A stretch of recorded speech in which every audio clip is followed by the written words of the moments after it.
119వ కీర్తన 11వ వాక్యం. ఒకరు గట్టిగా చదవండి. నీ ఎదుట నేను పాపము చేయకుండానట్లు నా హృదయములో నీ వాక్యమును ఉంచుకొని ఉన్నాను. చాలండి, చాలా అద్భుతమైన మాట. శ్రద్ధగా ఉండండి. భక్తుడు తన అనుభవం నుంచి ఒక మాట మాట్లాడుతున్నాడు. నీ ఎదుట నేను పాపము చేయకుండానట్లు నా హృదయంలో నీ వాక్యమును ఉంచుకొని ఉన్నాను అన్నాడు.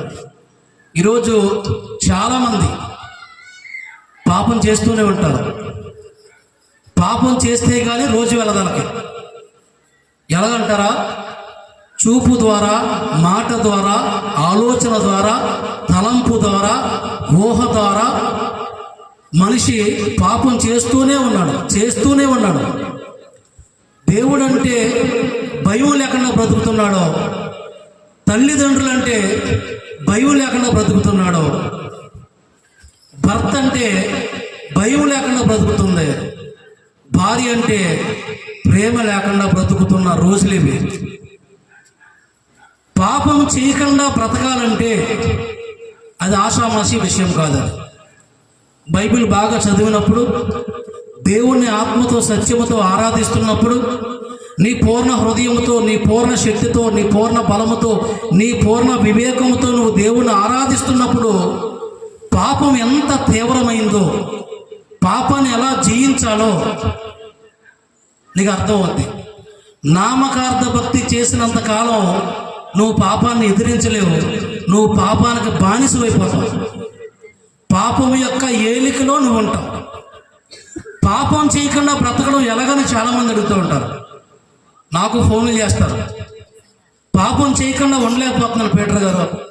నేను ప్రార్థన చేసుకుంటూ ఉంటాను, వాక్యం చదువుతూ ఉంటాను, పాటలు పాడుతూ ఉంటాను, ఆరాధన చేస్తూ ఉంటాను, ప్రతి ఆదివారం చర్చికి వెళ్తాను, పాస్టర్ గారు చెప్పిన మాటలు వింటాను, కానీ పాపం చేయకుండా నేను బ్రతకలేకపోతున్నాను.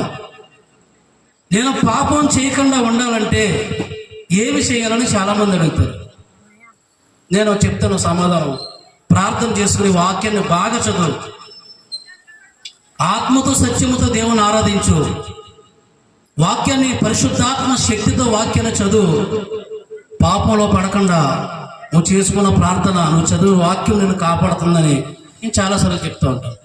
అయితే ఇక్కడ వాక్యం ఏంటంటే, నీ ఎదుట నేను పాపము చేయకుండానట్లు నా హృదయములో నీ వాక్యమును ఉంచుకొని ఉన్నాను. ఒళ్ళంతా పులకరింతుందన్న మాట చదువుతుంటే ఎంత బాగుంది మాట. ఆలోచించండి. నీ ఎదుట అంటే ఎవరండి? దేవుని ఎదుట అని మనం రాసుకోవాలి. అక్కడ నీ ఎదుట నేను పాపము చేయకున్నట్లు అన్నాడు. ఈరోజు చాలామంది భయం లేకుండా పాపం చేస్తూనే ఉన్నారు. తల్లి భయం లేదు, తండ్రి భయం లేదు, అన్నిటికంటే ముఖ్యంగా దేవుని భయం లేదు. నన్ను ఎవరు చూస్తారులే, నా భార్య చూడట్లేదు కదా, నా భర్త చూడట్లేదు కదా, నా తల్లిదండ్రులు చూడట్లేదు కదా, మా సేవకుడు చూడట్లేదు కదా, మా విశ్వాసులు చూడట్లేదు కదా, నా స్నేహితులు, నా ఆత్మీయులు చూడట్లేదు కదా, నేను రహస్యంగా పాపం చేస్తున్నాను, నేను రహస్య స్థలాలలో దాగి పాపం చేస్తున్నాను, నేను చీకటిలో పాపం చేస్తున్నాను, నరులు ఎవ్వరికీ నేను కనపడట్లేదు కదా అన్నట్టుగా చాలామంది విచ్చలవిడిగా పాపం చేస్తూనే ఉంటారు. నేను ఎవరో చూడట్లేదా? నీ భర్త చూడకపోవచ్చు, నీ భార్య చూడకపోవచ్చు, నీ తల్లిదండ్రులు చూడకపోవచ్చు, నీ సేవకుడు చూడకపోవచ్చు, నీ విశ్వాసులు, నీ ఆత్మీయులు చూడకపోవచ్చు, కానీ నిన్ను సృష్టించిన వాడు నిత్యము నిన్ను చూస్తున్నాడని బైబిల్లో ఎప్పుడైనా చదివావా? ఎవరు తీయొద్దు, రిఫరెన్స్లో చెప్తాను, నువ్వు జాగ్రత్తగా వినండి అంతే. బైబిల్ ఎవరు తీయకండి. కీర్తన గ్రంథం 11వ అధ్యాయం 4వ వాక్యంలో, యెహోవా సింహాసనం ఆకాశమందున్నది, ఆయన తన పరిశుద్ధాలయములో ఉన్నాడు, ఆయన అక్కడ నుండి నరులను కన్నులారా చూచుచున్నాడు, తన కన్ను దృష్టి చేత నరులందరినీ పరిశీలిస్తున్నాడని రాయబడింది. దేవుని స్తోత్రం చెప్పండి. ఆ మాట చదివినప్పుడు, అక్కడికి వెళ్ళినప్పుడు నా గుండె బద్దలైపోయినంత పని అయింది. చాలా భయం అనిపించింది. యెహోవా సింహాసనం ఆకాశమందున్నది, ఆయన తన పరిశుద్ధ ఆలయములో ఉన్నాడు. ఆయన అక్కడ నుండి నరులను కన్నులారా చూచుచున్నాడు. తన కను దృష్టి చేత నరులందరినీ పరిశీలిస్తున్నాడు. నువ్వేం పని చేస్తున్నాడో, నువ్వేం పని చేస్తున్నావో చూస్తున్నాడా దేవుడు లేదా? నువ్వేం మాట్లాడుతున్నావో చూస్తున్నావు లేదు దేవుడు? నువ్వు ఏ తలంపులు కలిగి జీవిస్తున్నావో, ఏ ఆలోచన కలిగి జీవిస్తున్నావో, నీ నడక ఎలా ఉందో, నీ జీవిత విధానం ఎలా ఉందో చూస్తున్నాడు చెప్పండి. బైబిల్ అబద్ధం చెప్తుందా? బైబిల్ అబద్ధం చెప్పదు. నీ వాక్య సారాంశం సత్యం అన్నాడు భక్తుడు. దేవుడు మనం చూస్తున్నాడు. దేవుడు చూసినప్పుడు నువ్వు పాపం చేస్తూ దొరికిపోతే పాపం వల్ల వచ్చే జీతము మరణము. పాపం చేయడం ద్వారా నీకున్న మనశ్శాంతి పోగొట్టుకుంటావు. పాపం చేయడం ద్వారా నీకున్న ప్రశాంతతను పోగొట్టుకుంటావు. పాపం చేయడం ద్వారా నీకున్న విశ్వాసాన్ని కోల్పోతావు. పాపం చేయడం ద్వారా నీ జీవితంలో సంతోషాన్ని మొత్తం కోల్పోతావు. ఈరోజు ప్రపంచ ప్రజలను చూడండి. ఎవరి జీవితంలో అయినా సమాధానం ఉందా? ఎవరి జీవితంలో అయినా ఆనందం ఉందా? ఎవరి జీవితంలో అయినా నెమ్మది ఉందా? చెప్పండి. కారణం పాపం చేస్తూ వెళ్ళిపోతున్నారు. పాపం చేస్తూ వెళ్ళిపోతున్నారు. పాపం వల్ల వచ్చు జీతము మరణమని బైబిల్ చెప్తుంది. దావీదు పాపం చేశాడు. దానికి ఫలితం అంత భయంకరమైన శిక్ష అనుభవించాడు తెలుసండి. నా కన్నీళ్ళ చేత నా పడక కొట్టుకుపోతుంది. ప్రతి రాత్రి నేను కన్నీళ్ళు విడుచుచున్నాను. నా కన్నీళ్ళ చేత నా పడక కొట్టుకుపోతుంది అన్నాడు 6వ కీర్తన 6వ వాక్యంలో. దావీదు గారు ప్రతి రాత్రి ఎందుకు ఏడ్చాడు? సకల ఐశ్వర్యం ఉంది, బంగారం ఉంది, డబ్బు ఉంది, సింహాసనం ఉంది, సైన్యం ఉంది, అందమైన భార్యలు ఉన్నారు, అందమైన పిల్లలు ఉన్నారు. ఇన్ని సకల సంపదలు కలిగిన వాడికి మనశ్శాంతి లేదు. ఇంత ఆస్తి ఐశ్వర్యం కలిగిన వాడికి ప్రశాంతత లేదు. ఇంత ధనధాన్యాలు కలిగిన వాడికి, సింహాసనం ఉన్న వాడికి నెమ్మది లేదు, ప్రశాంతత లేదు. ఆయన అంటాడు, నా పాపమును బట్టి నా ఎముకలలో స్వస్థత లేదు. నా పాపమును బట్టి నా ఆరోగ్యం క్షీణించిపోతుంది. నా పాపమును బట్టి నేను వ్యాధిగ్రస్తుడనైపోయాను. ఒకప్పుడు చాలా బలమైన వ్యక్తి, సింహాన్ని చంపిన వ్యక్తి, ఎలుగుబంటిని చంపిన వ్యక్తి, 6 మూరల జానులు గల సూర్యుడైన గొల్యాతును చంపిన వ్యక్తి మాట్లాడుతున్న మాట ఏమిటో తెలుసా? అంత బలము కలిగిన వాడు, అంత ఆత్మస్థైర్యం కలిగిన వాడు, అంత ఆత్మ ప్రభావంతో నడిచిన వాడు, సింహాన్ని పరిగెత్తుకుంటూ వెళ్ళి చంపినవాడు. ఆయన అన్న మాట ఏంటో తెలుసా? నా పాపమును బట్టి నా బలము క్షీణించిపోయింది. నా పాపమును బట్టి నా ఎముకలలో స్వస్థత లేదు. నా పాపమును బట్టి నేను వ్యాధిగ్రస్తుడనైపోయాను. నా పాపమును బట్టి నా విశ్వాసాన్ని పోగొట్టుకున్నాను. నా పాపమును బట్టి నాలో పిరికితనం ఏర్పడింది. నా జీవితం సర్వనాశనం అయిపోయిందని ఆయన ప్రతి రాత్రి ఏడుస్తున్నాడట చేసిన పాపాన్ని బట్టి. ఎన్ని రాత్రులు ఏడ్చాడు? 30 రాత్రులు ఏడ్చాడా? 365 రాత్రులు ఏడ్చాడా? సంవత్సరాలు ఏడ్చాడు. తెలుసండి మీకు? సంవత్సరాలు ఏడ్చాడు దావీదు చేసిన పాపాన్ని బట్టి. అన్నిటినీ కోల్పోయాడు. రాజ్యాన్ని కూడా కోల్పోయి ఒకనొక దినాన పాదరక్షకులు లేకుండా నెత్తి మీద ముసుగేసుకుని అరణ్యములకు పారిపోయాడండి. చాలా బాధ అనిపించింది నాకు. ఇశ్రాయేలు ప్రజల్లో ఎవరు జయించలేని వ్యక్తిని, సౌలు రాజు అయినప్పటికీ, ఆజానుభావుడైనప్పటికీ, యుద్ధాభ్యాసం తెలిసినప్పటికీ ఇశ్రాయేలు ప్రజలు ఎవరు జయించలేకపోతే గొలియాతు మాటలను బట్టి భయపడుతుంటే దావీదు గొలియాతు మాటలు విని జీవము గల దేవుని సైన్యమును తిరస్కరించుటకు సున్నతి లేని ఫిలిష్తీయుడు యాపాటివాడు వాడి తల తెగనరికి ఇశ్రాయేలీయులు దేవుడు ఉన్నాడని నిరూపిస్తానని గొలియాతు మీద యుద్ధానికి వెళ్ళాడు. ఎవ్వరు వెళ్ళలేకపోయారు సౌలుతో సహా. యుద్ధము యెహోవాదంటూ యుద్ధానికి వెళ్ళాడు. సౌలు అడుగుతాడు, నీకు యుద్ధాభ్యాసం తెలియదు, నువ్వు యుద్ధం నేర్చుకోలేదు, నువ్వు చూస్తే బాలుడవు, యుద్ధాభ్యాసం కలిగిన వాళ్ళం, యుద్ధములో ఆరితేరిన వాళ్ళం, మేమే జయించలేకపోతున్నాం, నీ వల్ల వద్దంటే దావీదు వాడు తెలుసండి, రాజా సింహాన్ని చంపినప్పుడు దేవుడు నాకు బలాన్ని ఇచ్చాడు, ఎలుగుబంటిని చంపినప్పుడు దేవుడు నాకు బలాన్ని ఇచ్చాడు.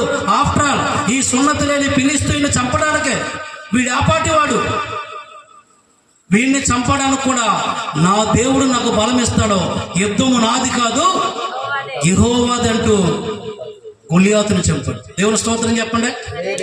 గొలియాతుని ఒడిసిలో రాయి పెట్టి ఒక్క దెబ్బ కొట్టగానే వాడు బోర్ల పడగానే దావీదు ఫిలిష్తీయుని కంటే బలాఢ్యుడై అని రాయబడింది. దేవుని స్తోత్రం చెప్పండి.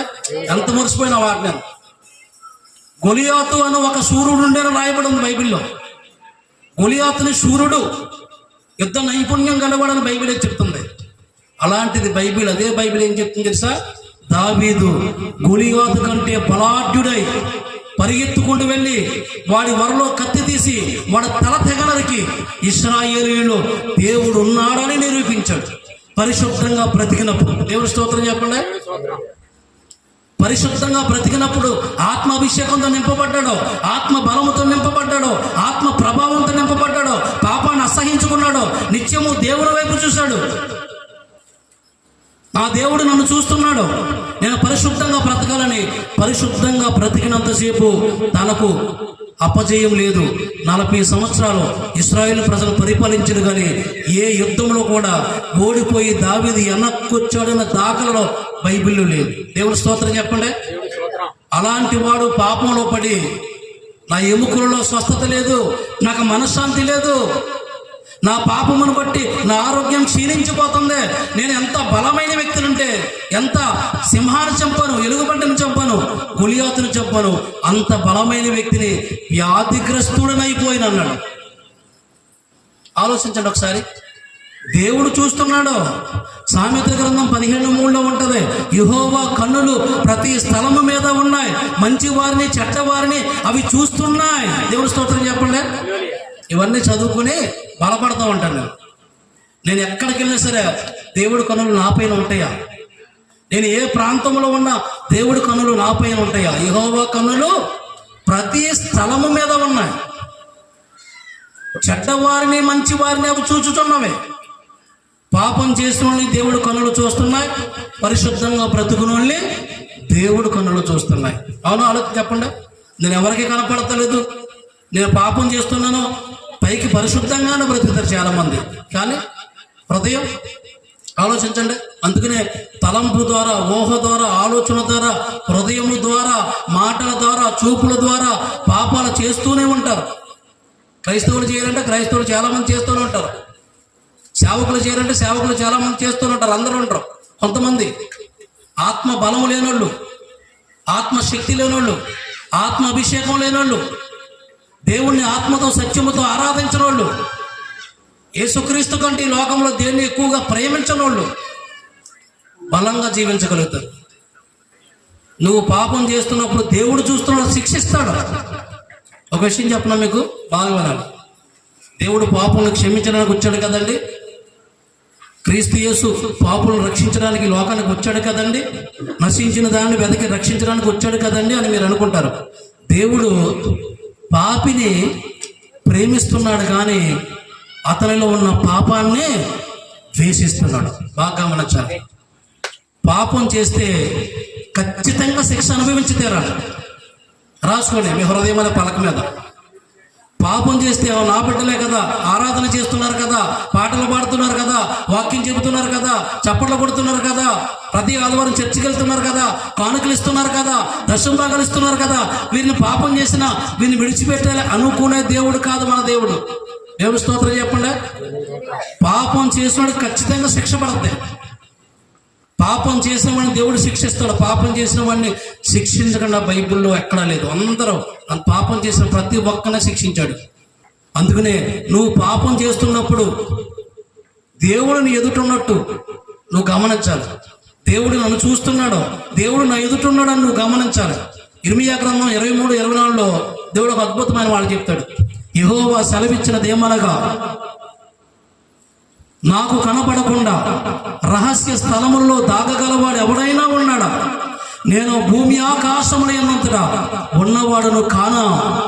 ఇదే యెహోవా వాక్కు. స్తోత్రం చెప్పండి. ఎంత బాగుంటుంది మాటలో, ఆలోచించండి. ప్రతిరోజు చదువుకుంటాను బైబిల్. బైబిల్ చదువుకుని ఎంత ఆనందపడతాను నేను. యెహోవా సెలవిచ్చినదేమనగా, నాకు కనబడకుండా రహస్య స్థలములలో దాగగలవాడు ఎవడైనా ఉన్నాడా? నేను భూమి ఆకాశములు ఎన్నంతటా ఉన్నవాడను కానా? ఇదే యెహోవా వాక్కు. అందుకనే దావీదు అన్నాడు, నేను పాతాళమందు పడుకున్నా నువ్వు అక్కడ ఉన్నావు, నేను పరలోకంలో ఉన్నా నువ్వు అక్కడ ఉన్నావు, నేను ఎక్కడ ఉంటే నువ్వు అక్కడ ఉన్నావు అన్నాడు. దేవుని స్తోత్రం చెప్పండి. దేవుడు చూస్తున్నాడు మనల్ని, మనం జాగ్రత్తగా ఉండాలి. నీ ఎదుట నేను పాపము చేయకుండా ఉన్నట్లు అన్నాడు. మరి పాపం చేయకుండా ఉండాలంటే ఎలాగండి అని మీరు అడగచ్చు. మాట ద్వారా, చూపు ద్వారా, ఆలోచన ద్వారా పాపాలు చేస్తూనే ఉన్నామండి. ఎలాగా పాపం చేయకుండా పరిశుద్ధంగా బ్రతకాలంటే ఇక అక్కడే అంటున్నాడు భక్తుడు, నీ ఎదుట నేను పాపము చేయకుండానట్లు నా హృదయంలో ఏముంచుకున్నాడండి? వాక్యము ఉంచుకున్నాడు. అంటే హృదయంలో వాక్యం ఉంటే పాపం చేయరా? చెప్పండి. హృదయంలో వాక్యం ఉంటే పాపం చేయరంటే ఈ వాక్యానికి ఎంత బలం ఉందో తెలుసండి. ఎబ్రీ పత్రిక 4:12 ఉంటుంది, వాక్యము సజీవమైనదై బలము గలదై రెండంచుల వాడిగల ఖడ్గము కంటే వాడిగా ఉండి. దేవుని స్తోత్రం చెప్పండి.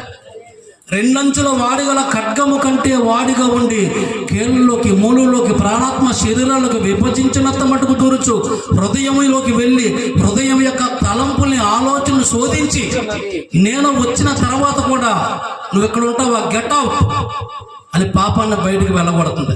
వాక్యానికి అంత పవర్ ఉంది. దేవుని స్తోత్రం చెప్పండి.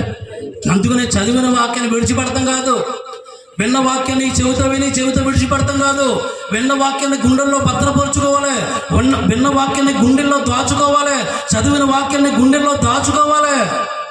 దివారాత్రులు దీన్ని ధ్యానించాలి. యెహోవా ధర్మశాస్త్రమునందు ఆనందించుచు దివారాత్రము దాన్ని ధ్యానించువాడు ధన్యుడు.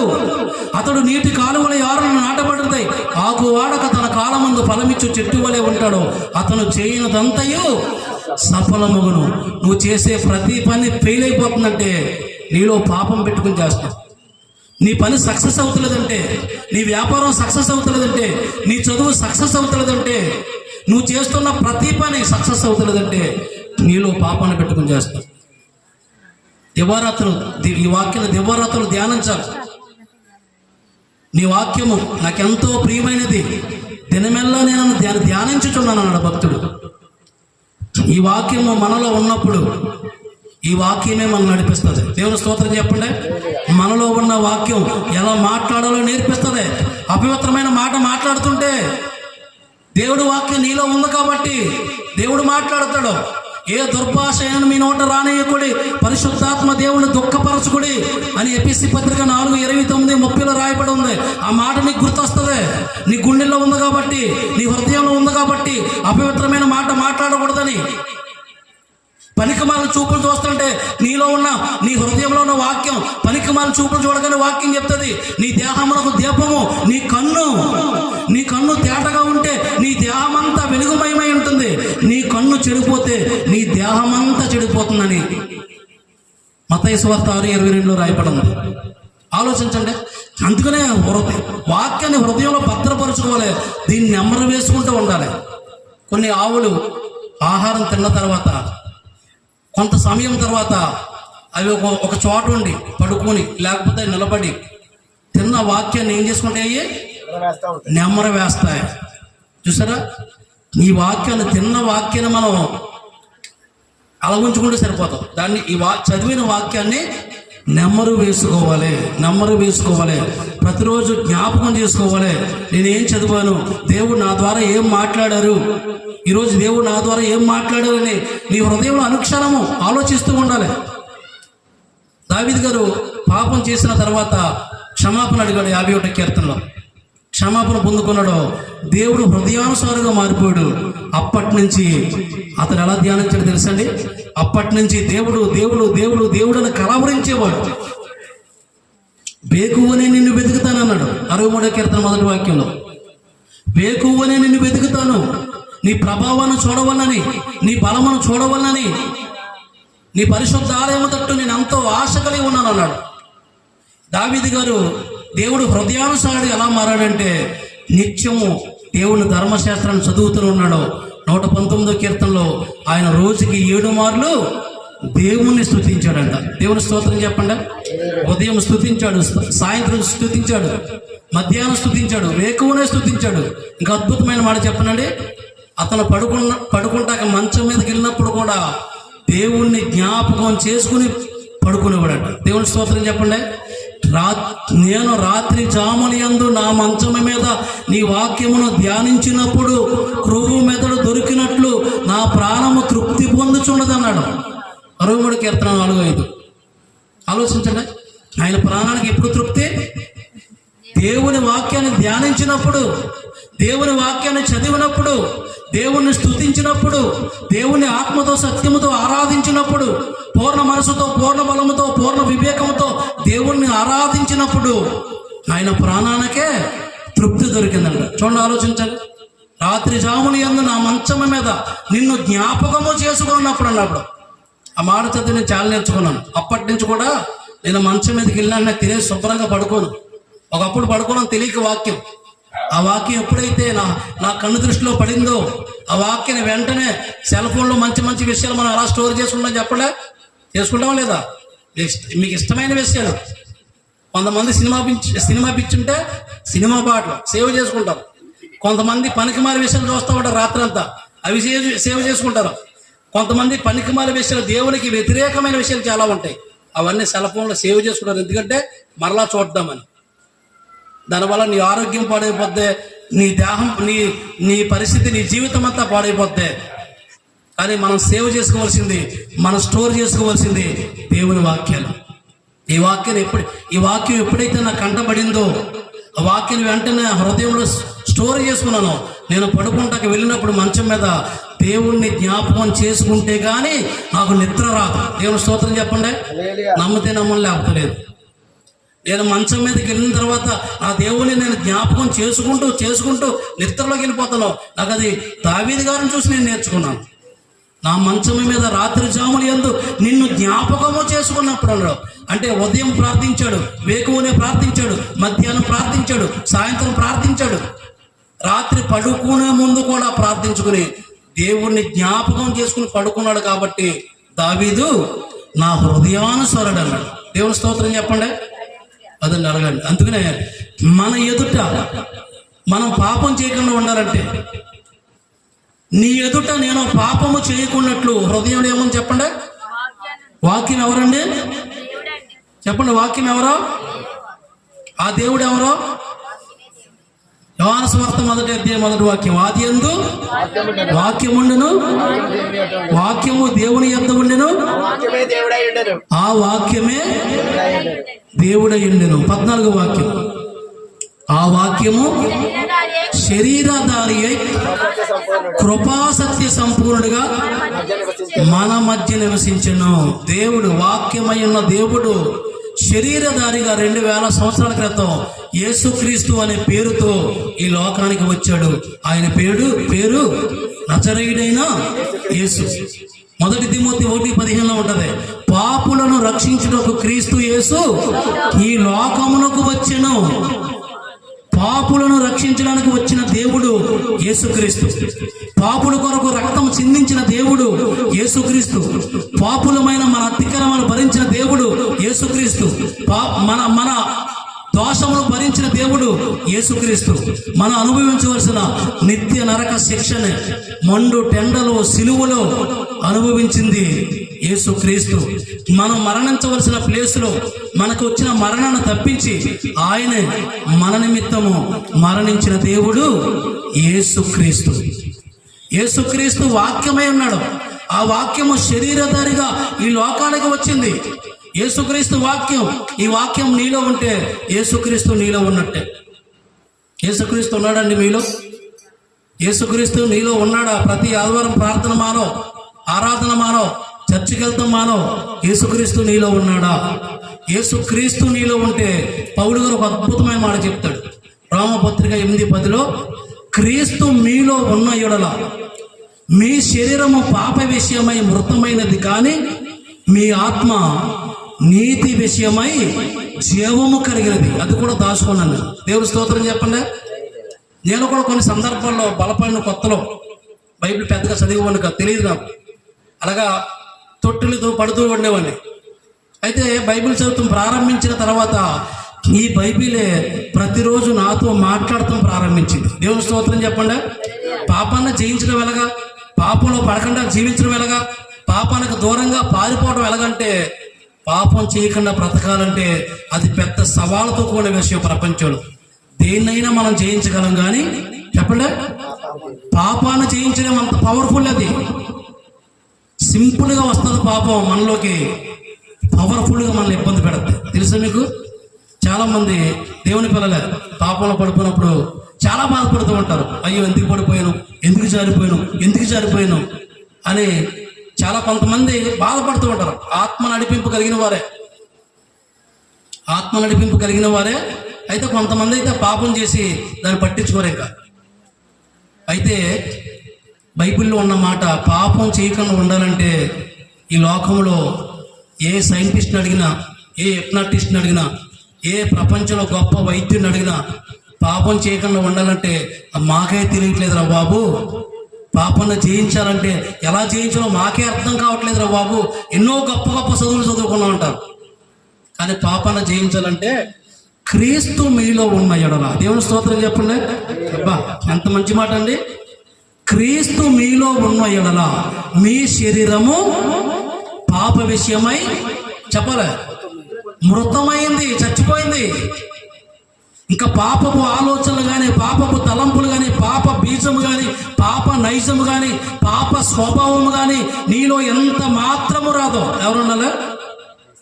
వాక్యమై ఉన్న క్రీస్తు ఉండాలి. అంటే వాక్యం మనలో ఉండాలి. ఒకప్పుడు పౌలు గారు హింసకుడు, దోషకుడు, హానికరుడు, ప్రపంచంలో ఎవరైనా భయంకరమైన పాపి ఉన్నారంటే ఎవరు చెప్పండి?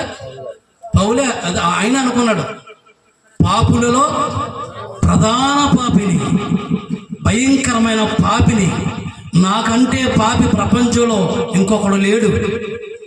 అలాంటి పాపి చెబుతున్న మాట ఏంటో తెలుసండి? అద్భుతంగా ఉంటుందండి. అలాంటి పాపి చెబుతున్న మాట ఇది. అలాంటి హింసకుడు, దోషకుడు, హానికరుడు, భయంకరమైన కోపిస్టు, అలాంటి చెప్తున్న మాట, ఎప్పుడైతే దమస్కులో పట్టబడ్డాడో, క్రీస్తు బిడ్డగా మార్చబడ్డాడో, ఆయన అంటున్నాడు, క్రీస్తు మీలో ఉన్న ఎడల. క్రీస్తు మనలో ఉండాలంటే మాట్లాడి చెప్పండి. క్రీస్తు మనలో ఉండాలంటే క్రీస్తు క్యారెక్టర్ ఏంటి చెప్పండి. క్రీస్తు ఆయన అంటాడు, 1 పేతురు 1:14, నేను పరిశుద్ధులను కాబట్టి మీరును మీ సమస్త ప్రవర్తన యందు పరిశుద్ధులై ఉండండి. మీ చూపులో పరిశుద్ధత ఉండాలి, మీ మాటలో పరిశుద్ధత ఉండాలి, మీ ఆలోచనలో పరిశుద్ధత ఉండాలి, మీ తలంపులో పరిశుద్ధత ఉండాలి, మీ ఊహలో పరిశుద్ధత ఉండాలి, మీ హృదయం అంతా పరిశుద్ధంగా ఉండాలంటాడు. ఊహలో పరిశుద్ధంగా ఉండాలని చెప్పండి. ఆదికాండం 6వ అధ్యాయంలో దేవుడు ఒకసారి భూలోకాన్ని చూశాడంట. దేవుడు భూలోకమును చూసినప్పుడు భూలోకము చెడిపోయి ఉండెను, నరులు అక్రమ విషయములో నరమాతులైరి, నరులు చెడుతనము భూమి మీద గొప్పదనియు, వారి హృదయము యొక్క తలంపులోని ఊహ అంతయు ఎల్లప్పుడూ కేవలము చెడ్డదని యెహోవా చూసి తాను మనుషులను చేసినందుకు సంతాపపడ్డాడు, హృదయములో నొచ్చుకున్నాడు అన్న మాట నా గుండెలో దాచుకుని, ప్రభువా నేను బ్రతికితే నీ కొరకే బ్రతుకుతాను, నిన్ను బాధ పెట్టే బిడ్డగా బ్రతకను, నీ కన్నీరు తెప్పించే బిడ్డగా బ్రతకను, నీ గాయాలు రేపే బిడ్డగా బ్రతకను, చచ్చి నిత్య నరకాలకే వెళ్ళను, చనిపోయి నీ రాజ్యానికి రావాలి, నీలా బ్రతకాలి, నీలా చూడాలి, నీలా మాట్లాడాలి అనే వాక్యం చదివిన తర్వాత నాకు ఆలోచన వచ్చింది. నరుల చెడుతనము భూమి మీద ఎంతండి గొప్పదనియు, వారి హృదయం యొక్క తలంపులోని ఊహ అంతయు ఎల్లప్పుడూ, అప్పుడప్పుడు అని ఉందండి 6:5 ఉంటుంది, ఆదికాండం 6:5, ఎల్లప్పుడూ కేవలము చెడ్డదని. అంటే మనుషులు హృదయము ఎల్లప్పుడూ చెడ్డదండి, ఆలోచన చెడ్డ, తలంపులు చెడ్డ, పనికిమాల విషయాలన్నీ ఉంటాయి. అలా పాపాలు చేస్తూ శరీరాన్ని పాడు చేసుకుంటూ, ఆరోగ్యాన్ని పాడు చేసుకుంటూ, మనశ్శాంతి లేక, నెమ్మది లేక, ఆదరణ లేకుండా జీవిస్తున్న టైంలో యేసుక్రీస్తు వారు 2000 సంవత్సరాల క్రితం పాపులమైన మన కొరకు వచ్చి మత్తయి సువార్త 11:28 అంటున్నాడు, ప్రయాసపడి భారము మోసుకొనుచున్న సమస్త జనులారా, నా యొద్దకు రండి, నేను మీకు విశ్రాంతినిస్తాను. దేవుని స్తోత్రం చెప్పండి. విశ్రాంతి లేని వారికి విశ్రాంతిని ఇవ్వడానికి యేసుక్రీస్తు ఈ లోకానికి వచ్చాడండి. మనశ్శాంతి లేని వారికి మనశ్శాంతిని ఇవ్వడానికే యేసుక్రీస్తు ఈ లోకానికి వచ్చాడండి. ఆదరణ లేని వారికి ఆదరించడానికి యేసుక్రీస్తు ఈ లోకానికి వచ్చాడండి. పాప శృంఖలాల్లో నలిగిపోతున్న వారిని, పాపంలో చనిపోయి నిత్య నరకానికి వెళ్ళిపోదాం అనుకున్న వారిని కాపాడడానికే అది లోకానికి వచ్చి తన 2 చేతులు చాపుతున్నాడు. దేవుని స్తోత్రం చెప్పండి. ప్రయాసపడి భారము మోసుకొనుచున్న సమస్త జనులారా నా యొద్దకు రండి, నేను మీకు విశ్రాంతి కలుగ చేస్తానన్నాడు. విశ్రాంతి వద్దా? యేసు లేకపోతే నీ జీవితానికి విశ్రాంతి ఉండదు. యేసు లేకపోతే నీ జీవితానికి నెమ్మది ఉండదు. యేసు లేకపోతే నీ జీవితానికి మనశ్శాంతి ఉండదు. ఎందుకంటే నీలో ఉన్న పాపం నీకు మనశ్శాంతి లేకుండా చేస్తుంది. ఆ పాపాన్ని తీసివేయాలంటే యేసుక్రీస్తు వారు తప్ప ఈ లోకంలో నీలో ఉన్న పాపాన్ని ఎవరు తొలగించలేరు, ఎవరి వల్ల కాదు. ఎందుకంటే యేసుక్రీస్తులో పాపము లేదండి బాబు. దేవుని స్తోత్రం చెప్పండి.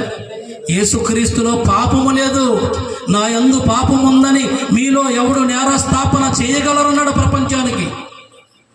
యోహాను సువార్త 8:46. యేసుక్రీస్తులో పాపం లేదు. యేసుక్రీస్తు మనలాంటి శరీరాన్ని ధరించుకున్నాడు. పాప శరీరాకారంతో ఈ లోకానికి వచ్చాడు. ఈ శరీరాన్ని ధరించుకున్న తర్వాత పాపం చేయకుండా బ్రతకాలంటే అది సాధ్యమా? చెప్పండి. ఈ శరీరాన్ని ధరించుకున్న తర్వాత పాపం చేయకుండా బ్రతకాలంటే సాధ్యమా? శరీరాన్ని ధరించుకున్న ప్రతి ఒక్కరూ భూమి మీద పాపం చేసిన వ్యక్తులే, యేసు తప్ప. యేసుక్రీస్తుకి ఏంటంటే ఆయన దేవుడు కదా, అందుకని ఆయన పాపం చేయలేదని చాలా మంది అంటారు. ఆయన మన వలె శోధించబడ్డాడని బైబిల్ చెప్తుంది. దేవుని స్తోత్రం చెప్పండి. హెబ్రీ పత్రిక 4:15 మన ప్రధాన యాజకుడు మన బలహీనతల యందు మనతో సహానుభావము లేనివాడు కాదు, కానీ ఆయన మన వలె అన్ని విషయములో శోధించబడినను ఆయన పాపము లేనివాడుగా ఉండెను. స్తోత్రం చెప్పండి. ఎంత బాగుంటాయండి బైబిల్లో మాటలు. అందుకని బైబిల్ ప్రతిరోజు చదవాలి. ఎంత బాగుంటాయో. మన ప్రధాన యాజకుడు మన బలహీనతల యందు మనతో సహానుభావం లేనివాడు కాదు, ఆయన మన వలె అన్ని విషయాల్లో శోధించబడ్డాడు, అయినను ఆయన పాపము లేని వాడుగా ఉన్నాడు. 1 యోహాను పత్రిక 3:3 ఉంటుంది. పాపములను తీసివేయుటకు మనుష్య కుమారుడు ప్రత్యక్షమాయెను, ఆయనలో పాపము లేదు. 1 యోహాను పత్రిక 3:4-5 మాట కనపడుతుంది. ఆలోచించండి. యేసును పోలి మనం జీవిస్తున్నామా? పౌలు గారు మాట చెప్తున్నాడు, క్రీస్తు మీలో ఉన్న ఎడల మీ శరీరము పాప విషయమై. పాపం అంటే దొంగతనాలు, వ్యభిచారాలు, నరహత్యలు, ఇవన్నీ పాపాలు అనుకుంటారు చాలామంది. అవన్నీ పాపాలే. ఇంకా చాలా పాపాలు మనుషుల హృదయంలో గూడు కట్టుకుంటాయంట. మార్కు సువార్త 7:21 ఉంది. మనుషుల హృదయంలోంచి దురాలోచనలు, దొంగతనములు, జారత్వములు, నరహత్యలు, కామ వికారములు, వ్యభిచారములు, కృత్రిమము, కామ వికారములు, మత్సరములు, క్రోధలు, కక్షలు, అలరదుకున్న ఆటపాటలు, అహంకారము, అహంభావము, అవివేకము హృదయంలోంచి బయటికి వెళ్ళి మనుషుల్ని అపవిత్రపరుస్తాయి. అంటే హృదయంలో ఇన్ని ఉన్నాయి. అందుకనే ఇర్మీయా గ్రంథంలో ఏముంటుందా? హృదయము అన్నిటికంటే మోసకరమైనది, బహు ఘోరమైన వ్యాధి కలది.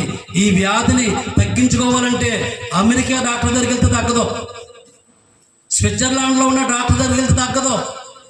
పాపం అనే వ్యాధి, హృదయము పాపం అనే వ్యాధితో నిండిపోయింది. ఈ పాపం అనే వ్యాధిని తీసివేయాలంటే పాపము లేనివాడు యేసుక్రీస్తే. ఒక పాపి ఇంకో పాపికి దారి చూపించలేడు, ఒక గుడ్డివాడు ఇంకో గుడ్డివాడికి దారి చూపించలేరు. ఇద్దరు గుంటలో పడతారు. కాబట్టి యేసుక్రీస్తు మనలో ఉండాలి. అంటే వాక్యం మనలో ఉండాలి. వాక్యం మనలో ఉన్నప్పుడు శుద్ధ సువర్ణంగా పరిశుద్ధంగా మనం జీవించగలుగుతాం. నేను ముగింపులోకి వచ్చేస్తాను, జాగ్రత్తగా ఉండండి. ఈ మాట చెప్పిన పౌలు గురించి 1-2 మాటలు చెప్పి ముగిస్తాను. పౌలు ఒకప్పుడు పాపులలో ప్రధాన పాపి. దమస్కులో పట్టబడిన తర్వాత యేసుక్రీస్తుని సొంత రక్షకుడు అంగీకరించి యేసుక్రీస్తు ఎలా జీవించాడో యాజ్ ఇట్ ఈజీగా అలాగే జీవించి చూపించాడు. దేవుని స్తోత్రం చెప్పండి. అదండి భక్తి అంటే. అదండి భక్తిలో ఉన్న శక్తి అంటే. 1 కొరింథీ పత్రిక 11:1 అంటాడు, నేను క్రీస్తు పోలి నడుచుకున్న ప్రకారము మీరు నన్ను పోలి నడుచుకోండి అని చెప్పాలంటే ఎంత టాలెంట్ ఉండాలి, ఎంత పరిశుద్ధత ఉండాలి, ఎంత ప్రార్థనా జీవితం కలిగి ఉండాలి. యేసులో ఉండాలంటే మాటలండి, యేసు మాటలు ఎలాగున్నాయి, యేసు చూపులు ఎలాగున్నాయి, యేసు తలంపులు ఎలాగున్నాయి, యేసు జీవన విధానం ఎలా ఉంది. పుస్తకాలు సరిపోవు రాయాలంటే, ఆయన పరిశుద్ధత గురించి రాయాలంటే పుస్తకాలు సరిపోవు. అంత గొప్ప దేవుడు. అందుకనే పౌలు అన్నాడు, నేను క్రీస్తుని పోలి నడుచుకున్న ప్రకారము మీరు నన్ను పోలి నడుచుకున్నాడు. అదే పౌలు గలతీ పత్రిక 2:20 ఏమన్నాడు తెలుసండి? నేను క్రీస్తుతో కూడా సిలువ వేయబడ్డాను, ఇకను జీవించువాడు నేను కాను, క్రీస్తే నా యందు జీవించుచున్నాడు. దేవుని స్తోత్రం చెప్పండి. అద్భుతం అండి నిజంగా. పౌలు జీవితం ఒక అద్భుతం, దావీదు జీవితం ఒక అద్భుతం, యేసేపు జీవితం ఒక అద్భుతం. యేసేపు గురించి చెప్తే నేను వాక్యం ముగించేస్తాను. యేసేపు గారు పోతీఫర్ ఇంట్లో పనికి కుదిరినప్పుడు పోతీఫర్ భార్య యేసేపు రూపవంతుడు సుందరుడు అని బైబిల్లో రాయబడి ఉంది. యేసేపు చాలా అందగాడు. పోతీఫర్ భార్య యేసేపు మీద కన్నేసి నాతో సైనించు, నాతో పాపం చేయని యేసేపుని బలవంత పెట్టేది. యేసేపు మంచి యవనంలో ఉన్నాడు. యవనచ్చలు ఎలా ఉంటాయి చెప్పండి? యవనచ్చలు ఎలా ఉంటాయి? చాలా భయంకరంగా ఉంటాయి. అయితే యేసేపు ఆమె మాటకి లొంగిపోయాడా? ఆమె యేసేపుతో ప్రతిదినం మాట్లాడుతుందంట. ప్రతిరోజు యేసేపుతో మాట్లాడుచుండెను, కానీ యేసేపు ఆమెతో సైనించుటకైనను ఆమెతో ఉండుటకైనను ఆమె మాట వినువాడు కాడు అని రాయబడింది. దేవుని స్తోత్రం చెప్పండి. ఒకరోజు కాదు, ఆదికాండ గ్రంథం 39:10 ఉంటుంది. యేసేపుతో ప్రతిరోజు ఆవిడ మాట్లాడుతుందంట. నాతో సైనించు, నాతో పాపం చేయి, ఎంజాయ్ చేయని. ఒకరోజు కాదు, ప్రతిరోజు. ఇక్కడ మనం ఆలోచించాలి. ఏదన్నా చిన్న సాధనలు చిన్న ఎరలో పడేస్తే మనం ఎరక లొంగిపోతున్నాం కదా. ఏదో క్షణంలోనో నిమిషంలోనో లేదా ఏదో గంటలో ఏదో ఒక రోజులో పాపానికి లొంగిపోతున్నాం కదా. మరి యేసేపు ప్రతిరోజు యేసేపును పాపం శోధించింది. పాపం చేశాడా చెప్పండి? ప్రతిరోజు యేసేపుతో మాట్లాడుతుందంట. తన అందచందాలు చూపిస్తుంది. రా నాతో సైనించు, ఎంజాయ్ చేయి, ఇంట్లో ఎవరు లేరు అంటే యేసేపు ఏమన్నా తెలుసండి? నా దేవుని ఎదుట ఎంత ఘోరమైన దుష్కార్యము చేసి నేను ఎలాగో పాపము కట్టుకుంటాను. దేవుని స్తోత్రం చెప్పండి. బా ఏమన్నాడండి? ఏమన్నాడు? మన ఎదుట నీ భర్త లేకపోవచ్చు, మన ఎదుట పనివాడు లేకపోవచ్చు, మన ఎదుట నౌకరు లేకపోవచ్చు, మన ఎదుట ఇంట్లో ఎవరు లేకపోవచ్చు, కానీ నేను నమ్ముకున్న దేవుడు, నేను ఆరాధిస్తున్న దేవుడు ఆకాశమందున్నాడు, తన పరిశుద్ధాలయంలో ఉన్నాడు, ఆయన సింహాసనమును కూర్చున్నాడు, ఆయన నరులను కన్నులారా చూస్తున్నాడు. యెహోవా కన్నులు మంచి వారి మీద చెడ్డవారి మీద ఉన్నాయి. ఆయనకు కనపడకుండా రహస్య స్థానంలో దాగగలిగిన వాడు ఎవడూ లేడని యేసేపు అన్నాడు. నా దేవుని ఎదుట ఎంత ఘోరమైన దుష్కార్యము చేసి నేను ఎలా పాపము కట్టుకుంటానన్నాడు. అలా జీవించాడు కాబట్టే బానిసగా వెళ్ళినాడు, ఐగుప్తు దేశానికి రాజు అయిపోయాడు. దేవుని స్తోత్రం చెప్పండి. రాజు అంటాడు, ఐగుప్తు రాజు, నేను నామ మాత్రమే, నీవే పరిపాలించు. ఎవరు ఏది చేయాలన్నా నీ సెలవు తీసుకునే చేయాలి, ఎవరు ఏది మాట్లాడాలన్నా నీ సెలవు తీసుకునే మాట్లాడాలి. యేసేపుని 2వ రథం మీద ఊరేగించాడు. బంగారపు ఉంగరం పెట్టి మెడలో చైనేసి ఊరేగిస్తుంటే యేసేపు రథం మీద వస్తుంటే అక్కడ ఉన్న విస్తారమైన ప్రజలు సాష్టాంగపడుతూ యేసేపుకి నమస్కారం చేశారు. యేసేపుని దేవుడు ఉన్నతమైన శిఖరానికి ఎక్కించాడు. దేవుని స్తోత్రం చెప్పండి.